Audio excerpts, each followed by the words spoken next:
Hello friends, स्वागत है आपका आपके अपने YouTube channel dare to learn में। दोस्तों, आशा करता हूँ आप सभी अच्छे होंगे।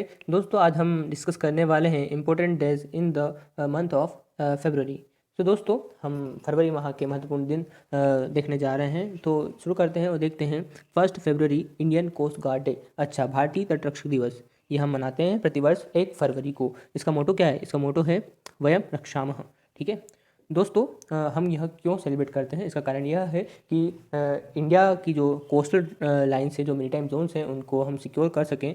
इसलिए हमने क्या किया कि जो इंडियन नेवी है उसमें से कुछ फ्रिगेट्स और कुछ शिप्स हैं वो अलग बनाकर एक इंडियन कोस्ट गार्ड जो है उसको हमने सर्विस में लाया। और यह कब लाया गया? तो यह मोरारजी देसाई द्वारा 1978 में इसको प्रॉपर्ली लाया गया। और इसको लाने की जो पहली अवधारणा थी वो कब रखी गई? तो यह रखी गई थी 1 फरवरी 1977 को।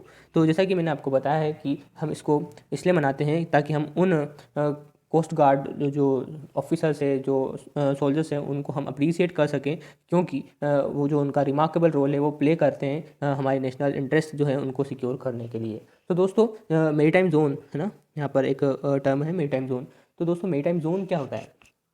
और इसको हम देखते हैं कि आखिर टेरिटोरियल सी क्या होता है, कंटेजियस जोन क्या होता है, और इकोनॉमिक एक्सक्लूसिव इकोनॉमिक जोन क्या होता है। तो दोस्तों, टेरिटोरियल जो सी है यानी कि प्रादेशिक जल सीमा, तो किसी भी कंट्री की प्रादेशिक जल सीमा का निर्धारण कैसे होता है? तो इसका निर्धारण ऐसे होता है कि जो भी कंट्री होगी, जो भी रिस्पेक्टिव कंट्री है, मान लीजिए इंडिया है, ठीक है, तो जो भी इंडिया की जो मेन लैंड है, जो बेस लाइन है, उससे 12 नॉटिकल माइल तक की जो दूरी है तो हम टेरिटोरियल सी के अंतर्गत रखेंगे। और इसके अंतर्गत हम क्या कर सकते हैं? तो इसके अंतर्गत भारत को वो सभी अधिकार प्राप्त हैं जो कि उसको उसके मेन लैंड पे प्राप्त होते हैं। ठीक है दोस्तों, इसके बाद जो टेरिटोरियल जो सी है वहाँ से लेकर 12 नॉटिकल माइल तक कहलाता है कंटेजियस जोन। इसको हिंदी में बोलते हैं संलग्न क्षेत्रमंडल। तो दोस्तों, ये 12 नॉटिकल माइल, ये 12 नॉटिकल माइल टोटल हो गया कितना?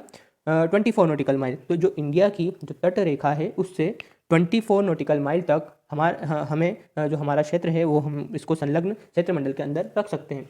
सो किसी भी कंट्री को इसके अंतर्गत क्या क्या अधिकार प्राप्त हो सकते हैं? तो इसके अंतर्गत राजकोषीय अधिकार प्राप्त हो सकते हैं, सीमा शुल्क प्राप्त हो सकता है, प्रदूषण नियंत्रण से संबंधित जो भी कानून या फिर अप्रवासी कानून लागू करने के जितने भी अधिकार हैं वो भी किसी भी रिस्पेक्टिव कंट्री को इसके अंतर्गत प्राप्त होते हैं। तो दोस्तों, ये तो होगा कंटेजियस जोन। अच्छा, अब EEZ क्या है? तो EEZ हम समझते हैं। तो कंटेजियस जोन से 176 नॉटिकल माइल की जो दूरी है वो कहलाती है एक्सक्लूसिव इकोनॉमिक जोन। अच्छा, मतलब बेस लाइन से कितने हो गए? तो बेस लाइन से हो गए 200 नॉटिकल माइल। सो किसी भी रिस्पेक्टिव कंट्री की बेस लाइन से 200 नॉटिकल माइल की जो रेंज होती है, जो दूरी रहती है, वो क्या कहलाती है? तो उसका एक्सक्लूसिव इकोनॉमिक जोन कहलाता है। तो बेसिकली इस जोन के अंतर्गत हम क्या कर सकते हैं? तो इसके अंतर्गत हम खनिज संपदा का एक्सट्रैक्शन कर सकते हैं, सागरी जो जल शक्ति है उसको मेंटेन कर सकते हैं, सागरी जीवों आदि का संरक्षण कर सकते हैं। ठीक है, और कितने जितने भी रिसर्च होती है उसको हम कर सकते हैं। तो जो इंडिया का जो EEZ है वो कितने मिलियन वर्ग किलोमीटर तक फैला है? तो ये भी क्वेश्चन बनता तो नहीं है, पर हम समझ सकते हैं 2.02 जो वर्ग किलोमीटर है वहाँ तक इंडिया का EEZ यानी कि एक्सक्लूसिव इकोनॉमिक जोन फैला हुआ है। और हाई सी से तात्पर्य हमारा ये है कि हम किसी भी ऐसे जोन में हैं जहाँ पर किसी भी कंट्री का EEZ नहीं है, उस पर हम फ्रीली बिना किसी टैक्सेशन, बिना किसी परमिशन के अपने कार्गो शिप्स रन कर सकते हैं। तो अब हम देख लेते हैं कि नेक्स्ट क्या है। तो 2 फरवरी, 1 फरवरी हमने देखा इंडियन कोस्ट गार्ड डे। 2 फरवरी हम देखेंगे वर्ल्ड वेटलैंड डे यानी कि विश्व आर्द्र भूमि दिवस।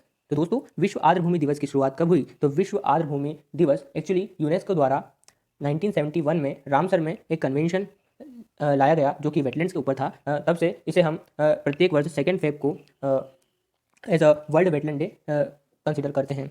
दोस्तों, यह दिन हम आर्द्र भूमियों के संरक्षण के लिए प्रत्येक वर्ष सेलिब्रेट करते हैं। यह यूनेस्को द्वारा 1971 में रामसर ईरान में आयोजित किया गया था और 1975 में से लागू किया गया। ये कि इंडिया ने जब ये प्रोग्राम वेटलैंड प्रोग्राम जब यूनेस्को द्वारा ऑर्गेनाइज किया गया तो इंडिया ने भी अपनी तरफ से एक प्रोग्राम स्टार्ट किया जो कि 1985-86 तक चलाया गया। और इंडिया में भी कई वेटलैंड्स डिक्लेयर करने की पहल की गई। तो इंडिया का लार्जेस्ट जो वेटलैंड है वो हम किसको कंसीडर करते हैं? तो सुंदरबन का जो वेटलैंड है जो कि वेस्ट बंगाल में अवस्थित है, इसको हम इंडिया का लार्जेस्ट वेटलैंड कंसीडर करते हैं। और इंडिया का जो सेकंड लार्जेस्ट वेटलैंड है, आर्द्र भूमि है, वो है वेम्बनाथ जो कि केरला में अवस्थित है। तो सबसे बड़ी और सबसे छोटी भी होगी कुछ, तो सबसे छोटी है रेणुका, हिमाचल प्रदेश में अवस्थित है, जो कि महज 0.2 वर्ग किलोमीटर में फैली हुई है।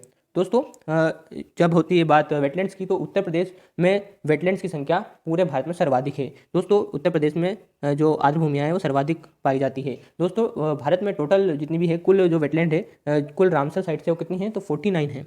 ठीक है, कुल आर्द्र भूमियाँ जो है वो 49 कंसिडर की गई है।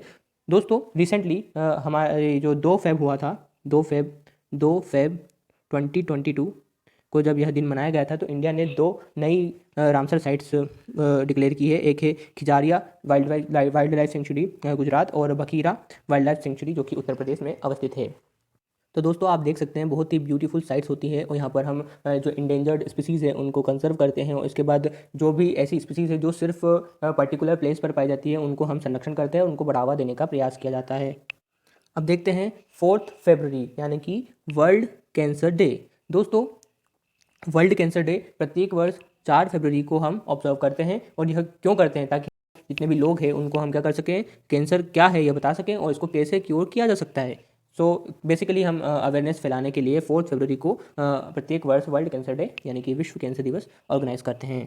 तो दोस्तों कैंसर होता कैसे, एक्चुअली कैंसर है क्या, किस वजह से कैंसर होता है। तो दोस्तों जो हमारा सेल डिवीज़न होता है, जैसे कि नॉर्मल सेल रहती है, ये नॉर्मल सेल रहती है वो डिवाइड करती है, इसके बाद जो डिवाइडेड सेल रहती है वो फिर से डिवाइड करती है, लेकिन इस बीच अगर किसी सेल को डैमेज पहुंच जाता है, अगर कोई सेल डैमेज हो जाती है तो वो क्या करती है, सुसाइड कर लेती है। इस प्रोसेस को अपटोसिस बोलते हैं। लेकिन कैंसर की स्थिति में क्या होता है, जो डैमेज सेल रहती है ये फिर से डिवाइड हो जाती है और दूसरी डैमेज सेल में प्रोग्रेस कर लेती है, और ऐसी ही जो सेल्स हैं ये इसको बोलते हैं, जो कि बहुत ज़्यादा अपने आप में डिवाइड कर लेती हैं, तो इसको बोलते हैं फर्स्ट म्यूटेशन। और फिर जब ये डिवाइडेड सेल से फिर से डिवाइड करने लगती है जो कि डैमेज्ड हैं, तो उसको बोलते हैं सेकंड म्यूटेशन। फिर वापस यही प्रोसेस होती है, फिर थर्ड म्यूटेशन, फिर फोर्थ म्यूटेशन, और इसी तरह जो ये म्यूटेशन है चलता रहता है, और एक क्लस्टर ऑफ डैमेज सेल्स बन जाता है, जो कि इस कैंसर जैसी बीमारी को अनकंट्रोलेबल बना देता है।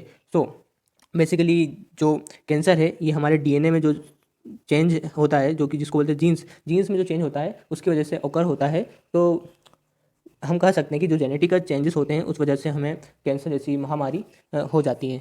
तो दोस्तों आगे बढ़ते हैं और देखते हैं कि 13 फेब को हम क्या ऑब्जर्व करते हैं। तो 13 फेब को हम वर्ल्ड रेडियो डे के रूप में मनाते हैं। क्यों मनाते हैं, क्योंकि बहुत सारे जो कंट्रीज़ है वो आज भी रेडियो के ऊपर अधिक निर्भर है, इसलिए हम उनको अवेयर करते हैं कि वर्ल्ड रेडियो डे मनाते हैं। इसके बाद ये जो डेज़ हैं इनके बारे में हम नहीं देखेंगे। इसके बाद हम आगे बढ़ते हैं और देखते हैं कि 20 फरवरी को हम क्या मनाते हैं। तो 20 फरवरी को मनाते हैं अरुणाचल प्रदेश फाउंडेशन डे। अच्छा, इसका फाउंडेशन डे 20 फेब को क्यों मनाया जाता है, मतलब कुछ समझ में नहीं आया। अच्छा, बेसिकली क्या हुआ था कि जो अरुणाचल प्रदेश है वो अरुणाचल प्रदेश नहीं था, वो था नेफा, है ना, नॉर्थ ईस्ट फ्रंटियर एजेंसी। तो दोस्तों नेफा के अंतर्गत अरुणाचल प्रदेश आता था, लेकिन इसको फिर बाद में क्या हुआ 1972 में इसको एक स्वतंत्र यूनियन टेरिटरी बना दिया गया, और इसको इसके अंतर्गत कुछ पार्ट असम के भी मिला दिए गए। दोस्तों फिर बाद में इसको हमने एक स्टेट का दर्जा दे दिया। ठीक है, तो हम समझते हैं 21 फरवरी को क्या होता है। तो 21 फरवरी को हम मनाते हैं इंटरनेशनल मदर लैंग्वेज डे। क्यों मनाते हैं, ताकि जो विश्व में भाषा के आधार पर डाइवर्सिटीज़ मौजूद है उनको हम कम कर सकें। तो दोस्तों मेरे ख्याल से 28 फरवरी को फरवरी महीने का सबसे महत्वपूर्ण दिन माना जा सकता है, क्योंकि इस दिन मनाते हैं हम नेशनल साइंस डे यानी कि राष्ट्रीय विज्ञान दिवस। क्यों मनाते हैं, इसलिए मनाते हैं क्योंकि जो ये महोदय है सीवी रमन इनका नाम है, इनका बर्थ एनिवर्सरी है, इस रूप में हम इनका बर्थ एनिवर्सरी को सेलिब्रेट करने के लिए मनाते हैं नेशनल साइंस डे। अच्छा, इनने कुछ ऐसा किया होगा जिस कारण इनको हम इतना रिस्पेक्ट करते हैं। यस, इन्होंने हमको प्रोवाइड किया है रमन इफेक्ट, और इसके लिए उनको 1928 में इन्होंने हमें रमन इफेक्ट दिया, और 1930 में इन्हें नोबेल पुरस्कार से सम्मानित भी किया गया।